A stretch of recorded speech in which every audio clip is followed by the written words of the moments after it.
A diferencia de lo que mucha gente intenta creer, la cultura no puede ser reemplazable en las sociedades. ¿A qué me refiero a esto? Que la cultura, a pesar de que sea un gasto económico, la cultura, a pesar de que mantenerla y todas las estructuras parece ser que gasta más de lo que se produce, no puede ser reemplazable ni puede dejarse a la deriva y que se desarrolle como pueda. Principalmente porque gracias a la cultura somos lo que somos nosotros actualmente. Y si lo vemos desde un punto de vista antropológico, gracias a la cultura, el desarrollo se ha visto asegurado a través del tiempo. Nuestra cultura, no más allá que una combinación de muchísimos elementos, porque eso sí, la cultura pues no es reemplazable, pero sí es intercambiable. ¿A qué me refiero con esto? Que las culturas entre los pueblos se pueden ir comunicando. La venezolana, a final de cuentas, es un intercambio masivo de un montón de puntos que gracias a la colonización y a la venida de un montón de gente se ha ido desarrollando. Y la cultura en sí misma, ¿por qué se habla que es un elemento de desarrollo? Vamos a ponerlo en un ejemplo. La cultura en sí misma no puede generar pobreza, ¿sí? Ni la puede transformar. La cultura no genera pobreza, pero la cultura en sí misma puede partir de la pobreza. Un ejemplo de esto puede ser la propia yaca, clásico platillo navideño. La yaca, a final de cuentas, es básicamente las sobras de todo, lo meten en una olla, se muele y se amarra con lo que sobra y listo, toma tu yaca. Actualmente, la yaca es un platillo exquisito que en las épocas de navidades pueden ser incluso más costosos los materiales en cualquier otra época. Entonces, ¿qué te habla de esto? Que a partir de la pobreza se genera cultura y la cultura va desarrollando un estilo alimenticio y va creciendo y va creciendo y va creciendo hasta ser una actividad económica gigante. Entonces, en la música, por ejemplo, también ocurre esto, donde los elementos más simples de una comunidad al combinarse con otras se genera algo completamente nuevo, jamás escuchado, que produce el desarrollo general de la cultura de un pueblo. Vamos a verlo. Un ejemplo propio de esto puede ser las raíces afro-venezolanas. Se refiere a afro a todos esos elementos musicales que vinieron de la propia África, a través de todos los esclavos que llegaron hacia acá. Un ejemplo de esto pueden ser todos los asambles percusivos que tiene este tipo de música, que generan un sonido algo parecido a esto.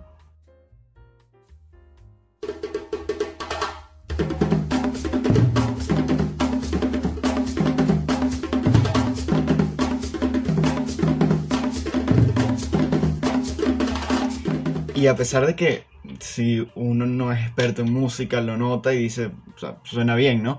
Pero son todos estos puntos que unificándose generaron estos elementos nuevos.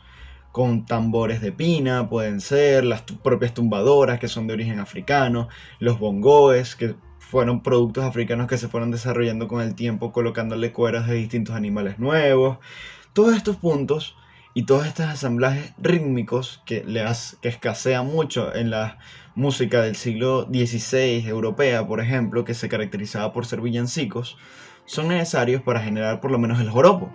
El joropo venezolano, que al principio era una estructura o una especie de fiesta, actualmente es una forma de baile y música que tiene su origen principalmente en esta raíz afro-venezolana. Como no olvidarlo, también tenemos todas nuestras raíces étnicas, que a final de cuentas son las raíces musicales que introdujeron todos nuestros aborígenes. En este caso, tenemos que saber que todo este tipo de música tiene una raíz muy mítica, que va desarrollándose hacia los dioses, a todos estos puntos, que son básicamente de ritos de día a día.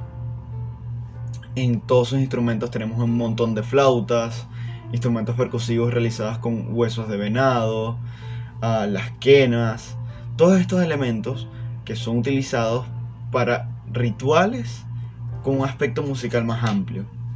Tenemos, y a pesar de que la escritura no sea un elemento que se contemple mucho en nuestros aborígenes, sabemos que a través de un montón de pinturas, a través de un montón de estructuras, sabemos que la música iba acompañando todos estos ritos realizados a los dioses. Por eso se habla de una característica mítica a la hora de tocar o a la hora de hacer sonar estos elementos. Y como no mencionarla, también tenemos todas nuestras raíces europeas, que a final de cuentas se transmiten como villancicos, que es un montón de música, que puede ser incluso hasta improvisada, que puede tener o no instrumentos. Son cantables, son de estructura bailable, aplican actualmente instrumentos como el cuatro, el tambor, las guitarras. Son instrumentos muy armoniosos, pero también muy rítmicos. Esto quiere decir que ya en este punto puedes combinar muchos elementos, porque puedes combinar todos tus elementos de raíces afrovenezolanas que cuentan con toda esa caja rítmica. Puedes colocar tus raíces étnicas que plantean una armonía muy elevada, porque al final de cuentas era música de día a día y de ritos muy míticos. Y también tienes tus raíces europeas, que le toca ese torno bailable y cantable, que a través de todos estos villancicos, que son clásicos de nuestra cultura navideña, parten un montón de géneros. A través de estos villancicos europeos, las gaitas, zulianas, todos esos elementos transcurren de una combinación generacional de la cultura, que gracias a ello también va desarrollándose muchísimos puntos. Y al final de cuentas todo esto, y en esta actualidad, nos deja una raíz también, que es la del mestizaje, que es unir todos estos elementos que distintas culturas nos ofrecieron para poder generar algo nuevo. Un genio de esto, a final de cuentas, fue Simón Díaz, que fue capaz de combinar muchísimos elementos que suenan tan familiar porque son ya intrínsecos en nosotros, pero que lo ensambla de una forma muy bella y muy mística, generando sonidos como este.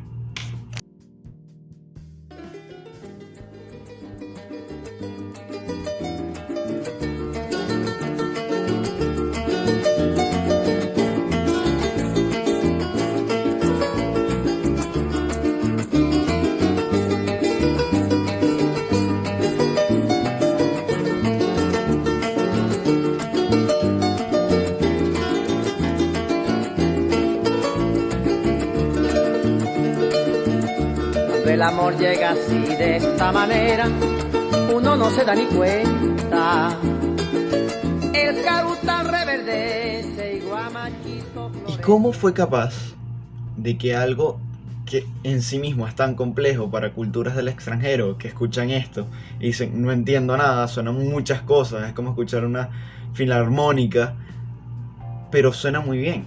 Y esto ocurre y nos pasa a nosotros porque lo sentimos tan familiar, porque parte de nuestra propia cultura. Y por eso Simón Díaz es capaz de tocar tantos géneros distintos. Toca bolero, toca gaita zuliana, toca joropo, toca pasaje, toca tonada, incluso baladas propias, que suenan muy familiar. Y todo esto parte a esa raíz del propio mestizaje, que fue capaz de agarrar muchos elementos de muchos lados y combinarlo y transformarlo en algo nuevo, y de estructuras y de historias muy dispersas entre sí. Sabemos por lo menos que la historia de la música africana, que era de estructuras muy percusivas, era porque no había desarrollo general de los instrumentos de flautas, por ejemplo, que partían de huesos de animales, que lo necesitaban para otras cosas, entonces tenían que arreglárselas como podían para tocar lo que sea que pudieran tocar. Era una música propia de nuestros aborígenes, que era muy melódica, muy del día a día, y tenemos la música traída de Europa, que era la primera que se podía escribir y que de generación en generación te decía, mira, aquí está tu letra, toma. Y por eso se habla de villancicos, de épocas generales del año, que no es música del día a día, sino de momentos específicos del año que se toca. Y a pesar de eso y por su estructura, era capaz de poder generar melodías más prácticas para ese tipo de letras y que no sea algo más improvisado que lo podía ser las raíces africanas o las raíces aborígenes.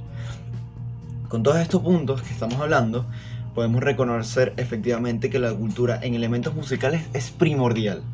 A pesar de que tú seas el tipo que haga reggaetón o a pesar del tipo que toque y cante rap o lo que sea. Porque, al final de cuentas, el rap llegó, o el rock, o cualquier otro tipo de género, llegó por estructuras culturales a ese propio punto. Ya sea el post-punk de estructuras sociales diferidas y te llegó al rap actual de que habla de estructuras sociales dispersas. Siempre pasa. Pero en nuestra cultura venezolana y en la diferencia y la gran cantidad de géneros que hay, es muy bonito reconocer que no lo hicimos así por así o por el azar, sino que a final de cuentas es una estructura muy grande, muy, muy específica, que se fue desarrollando con el tiempo.